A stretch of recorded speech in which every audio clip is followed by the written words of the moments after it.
Colpo di scena, riapre il lido balneare Caio Blanco. Dopo che i giudici del Tribunale amministrativo del Veneto avevano bocciato questa mattina il ricorso presentato dai legali dello stabilimento di Sottomarina, a seguito della sospensione adottata dal questore di Venezia Maurizio Masciopinto di 15 giorni, dopo l'escalation di violenza ed aggressione, culminate poi con il divieto d'ingresso ad un ragazzo etiope ma italiano a tutti gli effetti, arriva la revoca del decreto di rigetto dalla terza sezione dello stesso TAR del Veneto, che fa riaprire i battenti al Lido.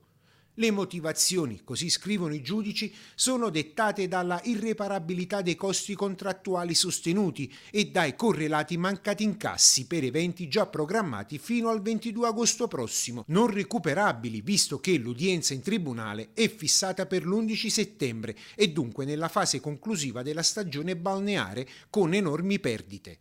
Inoltre il provvedimento, scrivono ancora i magistrati del TAR, hanno già avuto esecuzione per circa la metà della sua durata e che la recente sospensione del contratto con la vecchia agenzia di vigilanza ridimensiona a questo punto la risonanza pubblica degli episodi contestati ai gestori del Lido. Grande soddisfazione da parte dei titolari dello stabilimento che dopo l'amarezza del primo rigetto adesso fanno festa. E quindi praticamente che cosa succederà ora? Che voi stasera sarete... Siamo operativi e manteniamo quello che avevamo in programmazione.